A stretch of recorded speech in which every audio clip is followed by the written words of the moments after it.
the UK is very well placed to play its part. We have a strong history in the Middle East. We are a member of the United Nations Security Council, and both sides talk to us. So we can certainly play our role. Israeli Prime Minister Benjamin Netanyahu has said that the country is at war after Hamas militants launched the biggest attack against Israel in years.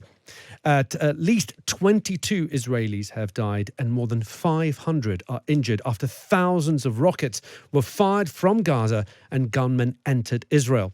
Lord David Wolfson, former Parliamentary Under-Secretary of State for Justice, is in Tel Aviv and he can join us now. Lord Wolfson, thank you so much for giving us your time. I went down to the shelter. Every apartment building here has a bomb shelter. People know those shelters only too well. And then the news came through. The really shocking news is not only that over 2,000 rockets have been fired indiscriminately at Israeli population centres, but tens, if not hundreds, of Hamas terrorists, and I use my words carefully, have crossed into Israel. And this hasn't yet been reported, I think, on UK media, but they've been going literally from house to house, shooting people in cold blood, gunning down old ladies at bus stops, and hauling off both hostages and corpses to Gaza. And I do, if I may say, I know it's not you who writes your news bulletins, but when you introduced me, you used the words militants. And I just wonder what word we would use if this happened on the streets of London or Derby or Edinburgh. I used the word terrorists. I can tell you that there have been news sources reporting on these abductions, as you mentioned there in the beginning. It's difficult, as you can imagine, for people to verify those videos on social media. I can tell you I've been having a look and there's so many of them out there, extremely upsetting, but also very difficult to verify.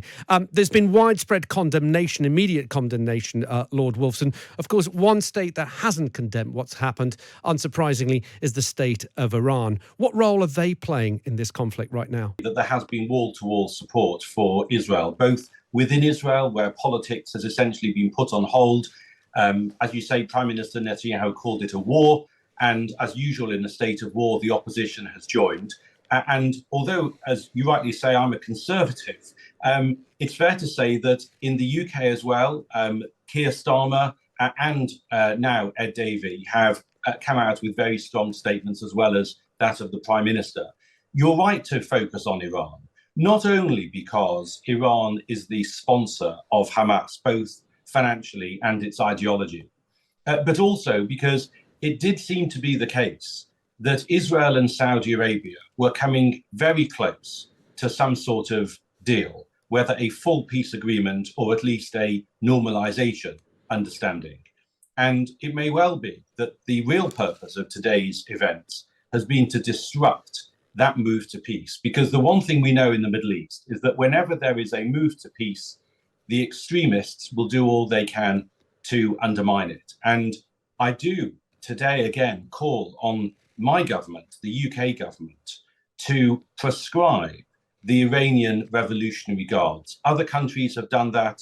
We still haven't. And I think today's events, with Hamas attacking civilians throughout Israel, aided and abetted by Iran, shows that the time has really come to prescribe the IRGC. Does it surprise you, Lord Wolfson, that this attack came completely out of the blue, so to speak, as far as the Israeli intelligence services are concerned? We know that there's already an investigation starting how an attack like this has gone under the radar of the intelligence services. What are your thoughts? Of course, there's a horrible timing coincidence because although in the Jewish calendar, Yom Kippur was a couple of weeks ago, the civil date on which the Yom Kippur War started in 1973 is right now. And yet again, Israel, as you say, is under attack with a lot of surprise. There clearly has been some sort of intelligence failure. The time to investigate that is after a war, not in the middle of it.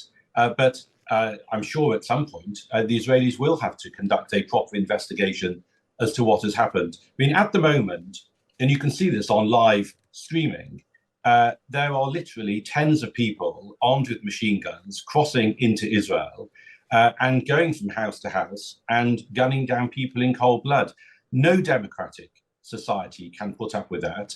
And frankly, anybody who cannot do other than support Israel at this time really needs their moral conscience looking at. There is a time for nuance and there is a time for condemnation. Today is a time for condemnation. Lord Wolfson, what do you expect the response to be? Is it going to be centred on Gaza? Is it going to be centred on protecting those villages that have been raided by Hamas terrorists? What do you expect the response to be? It seems that the initial response, obviously, is to flush the terrorists out of the towns and smaller villages where they currently are. Obviously, there is also an attack now by the Israeli Air Force on Hamas sites within Gaza. My concern, as somebody who has worked for and still believes in peace in the Middle East, is that this today has been, I fear, a game-changing, if I can use that somewhat awful word, a game-changing operation. I don't think Israel of next week is going to be the same as Israel of last week.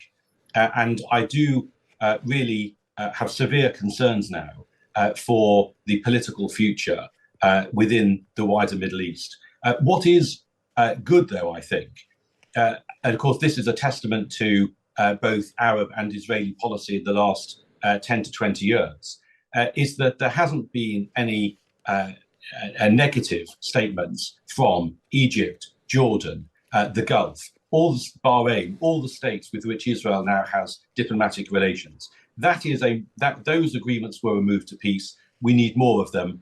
Terrorists like Hamas have simply no future in any viable Middle East.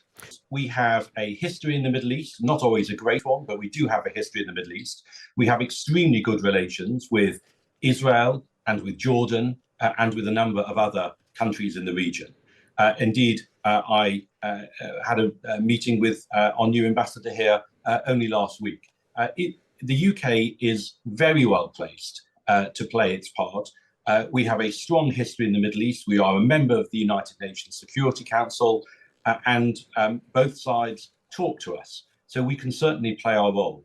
But today, our role is, and this is the role the Prime Minister has been playing, our role is unequivocally to condemn violence. And what I would say is this: the next time people march through the streets of London shouting the slogan, "From the river to the sea," what they are shouting for is what is happening right now in settlements in southern Israel. Blood on the streets, bodies at bus stops, corpses being put on trucks and taken back to Gaza. I hope those people will think a little more before being the useful idiots of terrorists in Hamas and their proxies. And finally, Lord Wolfson, I know you're speaking to us from Tel Aviv. Can you tell us a little bit about the atmosphere in the city at the moment? Today is not only Shabbat, but it's also a festive day. It's the last day of the festival of Sukkot, or Tabernacles. And it's a day on which we finish the reading of the Torah, from Genesis to Deuteronomy. We do it in a year. Today is a celebratory day. You would normally expect today to hear the sounds of people singing in the streets as Torah scrolls are carried through. The synagogues would be absolutely packed. And in the synagogue in which my brother was in this morning, to come back to your reference to the Yom Kippur War, he said they started off with a full synagogue.